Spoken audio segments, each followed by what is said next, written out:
Hey guys, I'm here today with a different kind of video. I hope you guys enjoy the zombie gameplay in the background, but there's just a topic that's been on my mind and I really want to talk about it today. I feel like it could really help a lot of people, especially if you're going through certain situations, but really my main focus in this video is to help people who feel lost. And what I mean by that is, how do you recover from, a traumatizing event in your life, or maybe a terrible addiction, or maybe a lack of purpose, and you're not really sure how to move forward in your life with any plans you have or anything like that. And I just want to share my story and my thoughts, and hopefully it helps you guys. And I'm kind of excited to make this video. I really do hope it helps someone. So the first thing I believe is important is being grounded in thought and really practicing how to think realistically, but don't overthink, because overthinking will not help you. Overanalyzing certain situations can cause extra stress and things that really just aren't necessary and won't help you move forward. Now, you are still going to do this, and that's okay. Learning not to beat yourself up over mistakes is severely important. You're human. Remember that. And don't be discouraged by your failures. And know that there's much more to it. My second point I want to bring up that I think is very important. How much of this is mental? Ask yourself that. How much of my situation is mental? If I'm depressed, if I'm feeling lazy, why? What has you feeling this kind of way? Maybe, it's just a ton of kind of being stagnant, sitting around, you haven't been able to do something or find something that fulfilling to spend your time on, and it's upsetting. Which I can understand and relate. It sucks when we get caught in circumstances of life where there's nothing we can do. Or, so it seems. There's always something you can do. Whether or not it's something you want to do is entirely different. My third point I'd like to bring up is, don't worry about things we can't control. I think most, if not everyone, has a terribly bad habit of worrying about things we can't control. And like I said earlier, it kind of causes just a lot of extra stress on our mind and things we don't need to worry about. And there is good reason for this. I mean, if we worry about something that we have no control over or can't change and or fix, you put yourself in a rut that you can't get out of. Because if it's something you can't really control, contribute to, whatever it may be, you will get yourself stuck. That's terrible. That will lead to, some anxiety about your situation and some things that's just not gonna help. So it's best to try to avoid that. And another point I really wanted to bring up in this video is learning and practicing self-management. So in this situation that there's something you cannot control or whatever, and perhaps you feel like your emotions are a little whack right now and you can't really control these outbursts you're having, or etc. A ton of different examples can be used. Know that, like I said earlier, there is something you can do. There are things you can find to manage. Now obviously this advice is just personal. I have no degrees or anything like that. I'm simply giving tips on what's helped me in my life, especially pushing through some difficult times, and things that can keep you positive and really make you feel like you have more of a steady pace going. And it's been a great deal of help. Now, something that this part is a little more controversial, and everyone has their different take on this. For me, I started a journey of self-improvement a while ago. I weighed 160 pounds. For context, I am 5'5". I'm pretty short. That's quite chunky, pretty big. And I started a journey to improve and really work on the development of my character and, you know, weight loss. I started working out in my room. I had nothing but an old weight my dad gave me. And I want that to say a lot. That you can still do it, you know? It doesn't require as much as you think.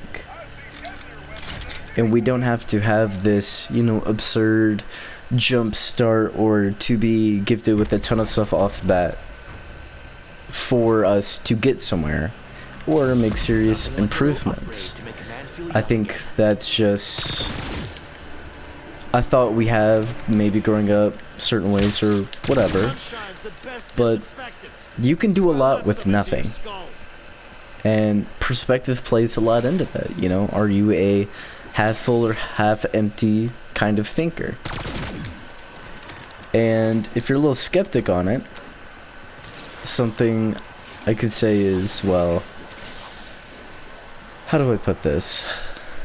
It takes nothing to be mean, but it takes nothing to be nice. We just find it more difficult to be nice because we inherently want to be selfish. You know, it takes more control or thinking about the situation to be nice. Granted, different per person, so, you know, I can't really speak for all when I say that. But it can make a difference, especially when you start viewing things differently and you start viewing your situation of, you know, okay, I'm here to get this and this done. What can I do? How can I improve as a person, and what's not wrong with me, but what is a flaw of my personality that's causing this situation to be difficult? Why am I having outbursts? Why am I being lazy? Why do I find it so hard to get up and complete something? These are questions we can ask ourselves to start the journey of self-reflection and in understanding why we're feeling this way, and in a sense talking it out with yourself, because you can be brutally honest with yourself, and at the end of the day, no one knows you better than who you are. You know the most about yourself, which means you more than likely have the answers to your situation. Now, of course, I would still encourage, if it's necessary, to talk to a therapist. Having an outside view can be a world of difference for some very specific situations. And if you're just lost, it can help. Now, earlier on the topic of grounding yourself and how to really ground yourself with the self-management and stuff is catch your bad habits by surprise. You know, pay more attention to how you spend your days and everything, and you'll kind of start to see patterns, or, you know, you start acting a certain way, and you can catch on to stuff. Or if you're having a disagreement with someone, you know, you can respect someone and not like them. It's the same with loving a person. Though love is a different subject, and I'll touch on that in a minute because it's quite a lot to unwrap there.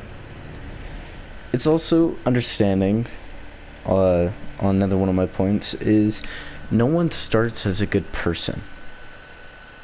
We all make mistakes.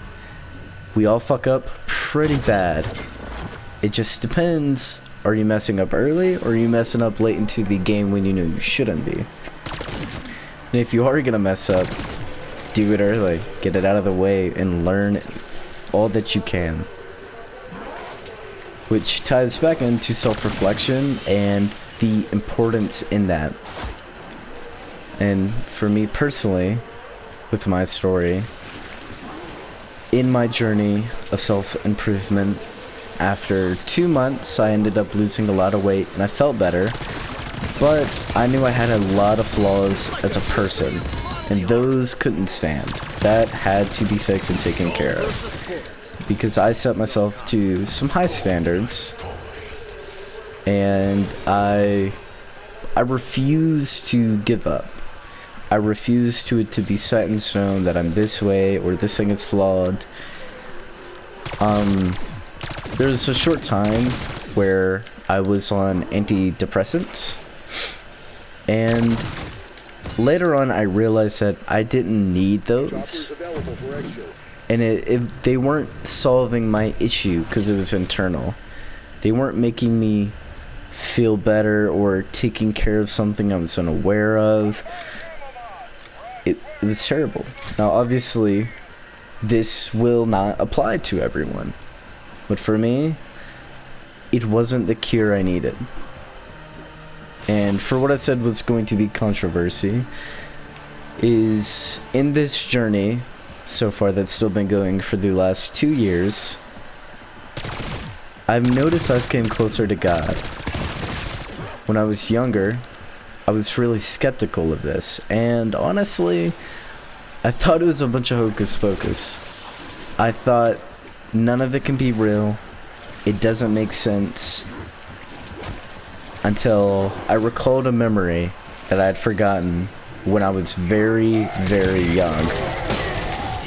And I want to warn you that this is not a happy memory, it's very dark. I saved my friend from unaliving themselves. We were riding in a van down the road. It was me and his grandmother. Now, I don't want to give out his name, so I'll just call him Jay. And Jay was pretty quiet. He was a troublemaker for sure. Probably the wrong crowd to be hanging out with. But I wanted to believe that, you know, he could change, be a better person. So I stuck by him for a while. As we were driving down the road, he seemed to just get more upset, and I asked him what's wrong, and I never got a response. Until we were going 60 miles per hour, and his, grandma was driving. He jumped out of the van, and just booked it.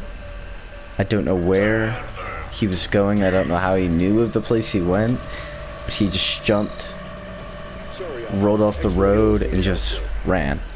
I followed after him. And I don't know how, but I knew what he was going to do. I knew why he was running. And I'd never been to this place.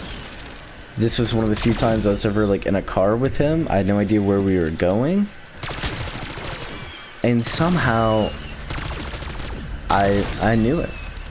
I knew he was going to go take his own life. I knew that was his goal. I couldn't have, because I'd never been to this place. We'd never talked about anything like that. And we were fairly young. And I'm chasing. I'm terrified. No one wants to lose their friend, regardless whether or not they may or may not be a good person. And I was in combat boots at the time that I got from a family member.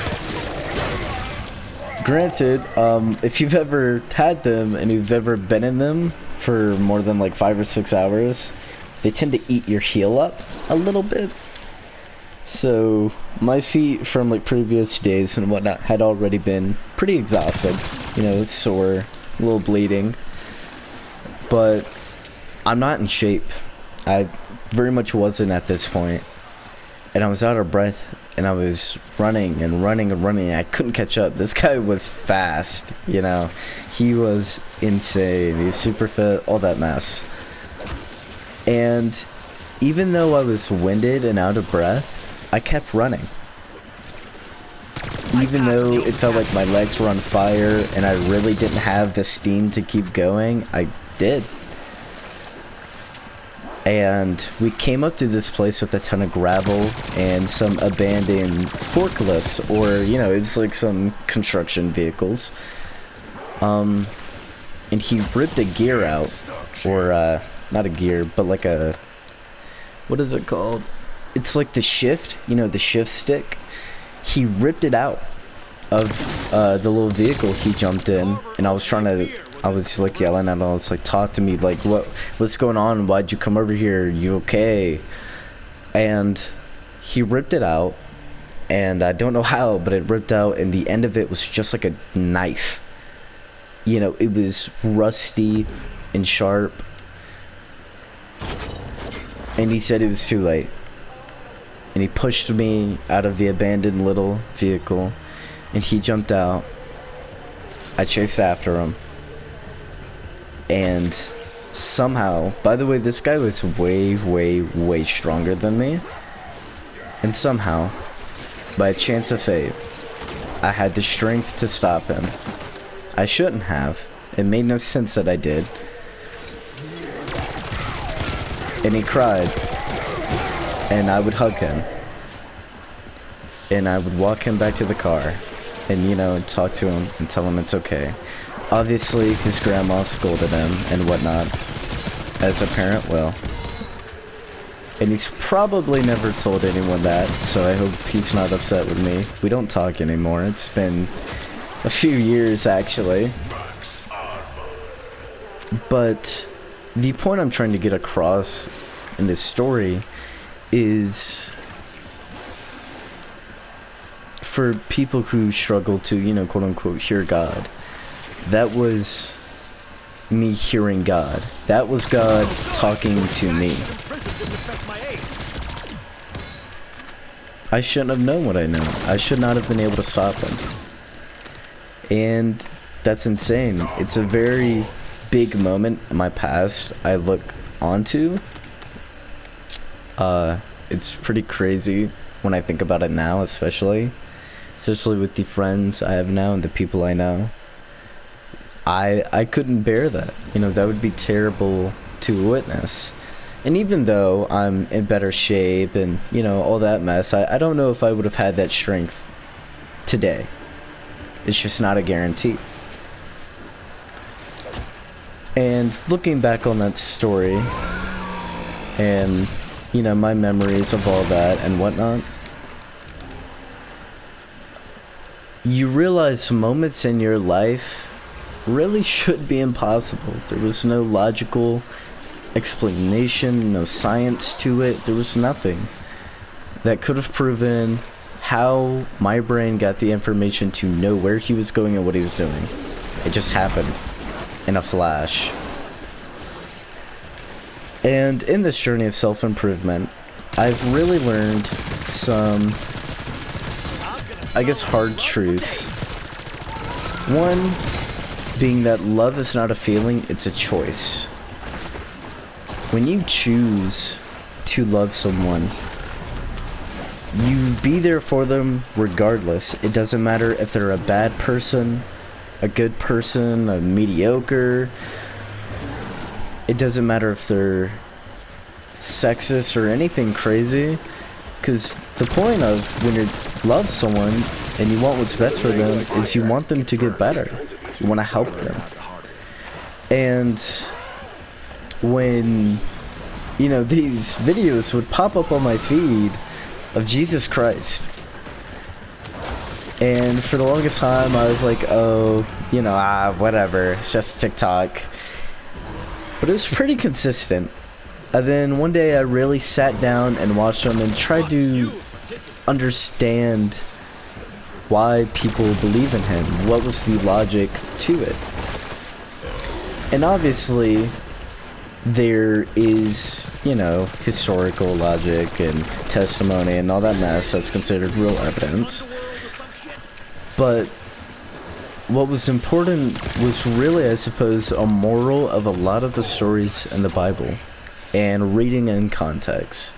And just that trip alone was insane. I learned a lot of the good morals my dad taught me to live by came from stories in the Bible.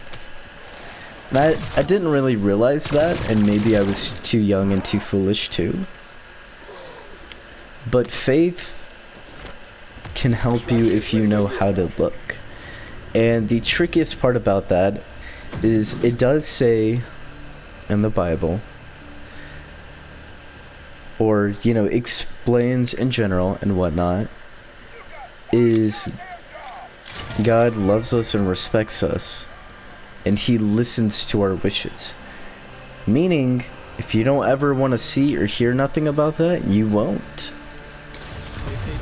So you can cut yourself off or convince yourself not to see certain signs, and you won't. Because that is the kind of loving God he is. I've also learned that love takes sacrifice. It takes a lot to love a person, which is awesome because it brings me to another point I very, very much wanted to discuss in this video, is loving and accepting yourself. Understand that you are flawed, not broken. Not that there is a singular fix to you as a person, but a long journey that we gotta go through to learn lessons, to improve, to understand, to realize. That's why things like self-reflection can be life-changing for certain people and really make you view things differently. And, you know, change your perspective on life and how you view things. And it's simply just something I wanted to bring up and know that it is an option. It's that it can be a safe place. And personally, I've never found God in a church. I think a lot of people don't, actually. And just, you know, for that particular, do your research and, you know, just decide for yourself if it's really for you, if you enjoy that message, and many of them. And of course, some literature in the Bible is outdated because different times, but a lot of the moral stories are extremely applicable to daily life and hold a lot of merit. But more of the, if you're lost and you're really wanting to just be maybe grounded in reality or your thought, some really good things you can do is, like I said earlier, you know, try to avoid overthinking or catch yourself overthinking. And not beating yourself up. I'm terrible about beating myself up pretty harshly over things that are definitely not that serious and have not been that serious. And loving yourself. And try to view your flaws differently as obstacles to get past. And, you know, not that you're stuck. And for me, discipline was big. It was learning discipline and to discipline the body and mind to behave better. Because I am sinful in my nature. A great quote from the Bible that just makes a lot of sense for, I think, almost everyone, if not definitely everyone, is Paul says in the Bible, "The good I wish to do, I do not. The evil I do not wish to do, I do." It's simple, but it speaks volumes. And the truth in it is insane. Because I struggle with a lot of things I don't take pride in doing, and they're wrong. And, you know, it's not always easy, because the body wants what it wants, but it's also, you know, it teaches you not to be controlled by that. And know that you do have control over your mind.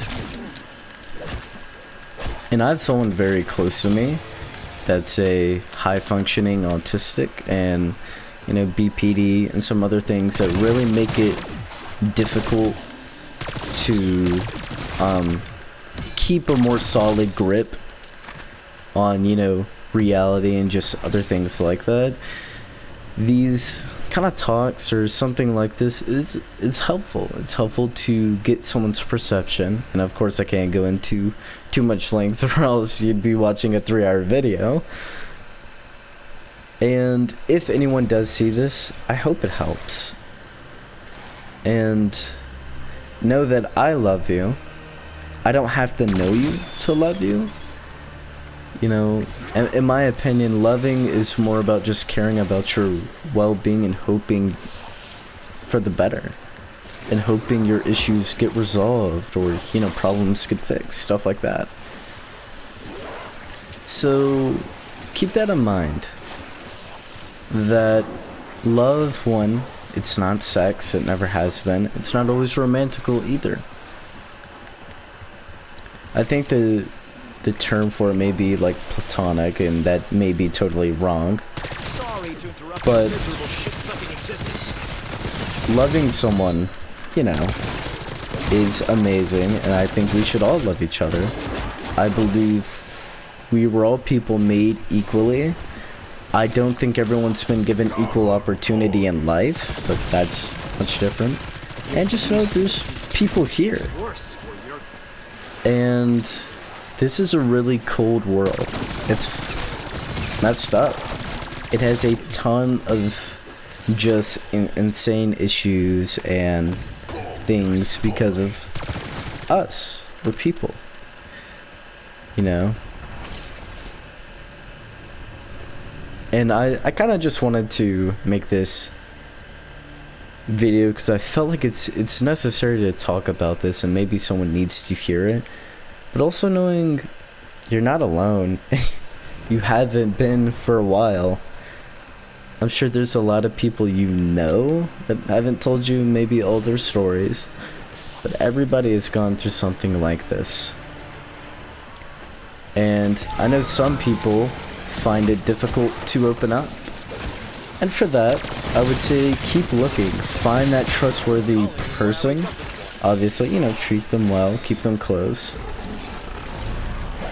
And know that it's okay to ask for help. You don't get any extra merit by getting through everything alone. You will eventually come across something you can't do alone. And it's important, you know, especially if you're a guy who struggles to open up because common society makes it seem as if it's weak to do something, or, you know, something of the other. Know that it takes more strength to cry than to hold it in. But swallow your pride. Who cares? If you need help, you need it. There is absolutely nothing to be ashamed of.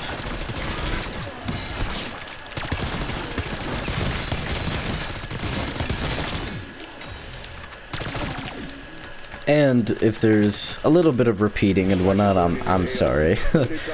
I'm pretty new to recording videos and trying all this for the first time, so, you know, I'm doing my best. I have notes and whatnot to kind of keep me on a track. Hey, Warriors, what? That's cool. That's a little STG, I believe. But I seriously hope I maybe brought up something that gets you thinking or can help you reach a conclusion. Obviously, what's worked for me isn't going to work for everybody. But if my advice doesn't help, I hope it led you to something that will help. Because I care more about the people who need the help getting it than anything. And if, let's say, like, faith isn't your thing, or you have some religious trauma and it's just something kind of difficult to get into or touch as a topic, I would say take it slow. Make sure you discuss it with someone who doesn't have a biased opinion. And know when it comes to something historical narrative, like the Bible, that there's many different ways of reading it in context. You know, for example, metaphors or whatever. Like, when he says, if you sin, you know, gouge out your right eye and